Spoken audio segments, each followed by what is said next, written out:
nous serons à deux sur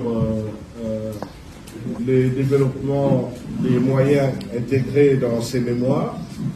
En ce qui me concerne, je m'en vais vous donner la trame contextuelle qui a permis, comme vous avez vu, d'entrée des jeux, M. Salomon Idi Kalonda Dela, d'estimer qu'il est face à un procès de la honte, n'en déplaise au ministère public, mais nous allons articuler les éléments objectifs, légaux ainsi que jurisprudentiels, sous une trame constitutionnelle pour démontrer en quoi nous sommes dans un procès de la honte. Ce procès de la honte, ce n'est pas lié à la magistrature qui fait son travail, ce n'est pas lié au ministère public qui fait un travail de qualité, c'est lié aux personnes qui ont voulu nous amener aujourd'hui dans une affaire qui n'aurait pas dû avoir lieu. D'abord, premièrement, parce qu'en réalité, Monsieur le Président, Monsieur de la Cour, distingué organe de la loi avec l'assurance de tous mes respects, cette affaire est d'abord un complot. Un complot qui vise à éliminer un adversaire politique. Et à travers lui, qui vise à inhiber toute initiative d'opposition dans ce pays lorsqu'elle estime qu'elle peut amener une crédibilité à l'alternance qui de toute façon viendra. Je le dis parce que déjà dans les PV, et mon distingué confrère Maître Mbomo va vous donner les références, lorsque Salomon Idi Kalonda est interpellé à l'état-major des renseignements militaires, et interpellation c'est parce que je n'ai pas un vocabulaire juridiquement correct pour qualifier cet acte de kidnapping sur les tarmacs d'un aéroport. Même si plus tard on va nous dire oui, il y a eu un mandat d'arrêt qui émanait de l'auditorat général. Mais lorsque Salomon Idi Kalonda se retrouve en détention à l'état-major des renseignements militaires ex-DEMIAP, il y a une audition d'un certain monsieur, agent de l'Agence nationale des renseignements, appelé Patrick Nyundu Wabubaluba. Ce monsieur va dire, et ça c'est qui va nous étonner, mais rien ne nous étonne aujourd'hui dans cette affaire, qu'il avait été délégué par l'ambassadeur Dani Banza afin de communiquer via WhatsApp à tous les numéros de téléphone de M. Salomon Idi Kalonda des images ou des propos hostiles au régime, afin que lui, une fois qu'il aurait réagi, on puisse l'interpeller par les services de renseignement militaires. Et comme par hasard d'ailleurs aujourd'hui, nous avons parmi les griefs que dans le téléphone de M. Salomon Idi Kalonda, on aurait envoyé des équipements, des photos d'équipements militaires et qu'il était forcément de connivence avec les personnes qui communiquaient ces éléments. Mais mon confrère reviendra pour vous dire qu'il n'a jamais été confronté à qui que ce soit et qu'en ce qui le concerne, ces images, il ne les avait jamais ouvertes. Mais ça vous démontre déjà que quand un agent de renseignement en fonction cite une personnalité proche du chef de l'État en fonction, que cette personnalité est impliquée dans un complot pour le faire arrêter et qui n'a jamais été confronté, ça nous explique aussi la suite. Qu'est-ce que ça nous explique?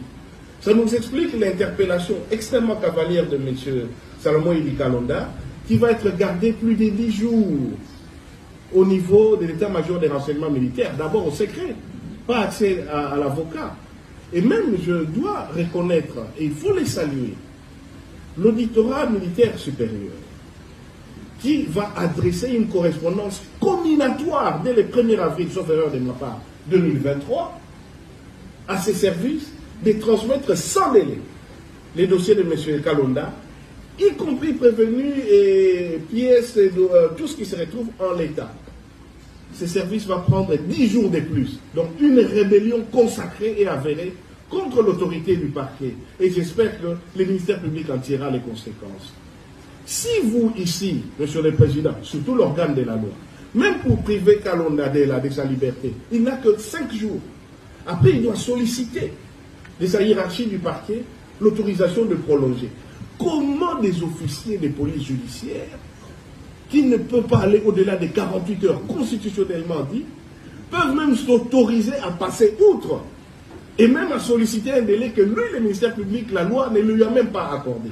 Mais ça, mon confrère, il reviendra en citant les dispositions. Salomon Kalonda Dela a été interrogé par une panoplie d'individus au statut procédural totalement inconnu du droit. Certains se présentant comme des OPJ. Mais à la rédaction des PV, ils ne déclinent ni leur qualité.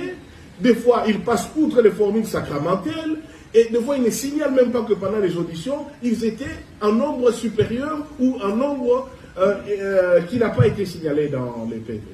Salomon Kalonda va faire l'objet d'une saisie de ses téléphones sans qu'il n'ait été versé au dossier un PV de saisie.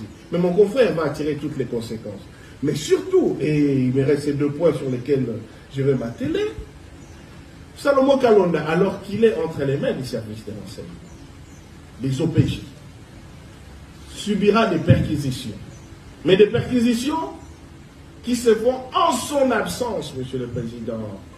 Ce n'est pas qu'il a refusé d'être présent, il est entre les mains de ses services, mais ils ont décidé de passer outre sa présence et ont procédé à des perquisitions, y compris chez sa mère, chez ses frères, chez tous ses familiers, et dans des conditions d'une violence qui a été totalement décriée partout.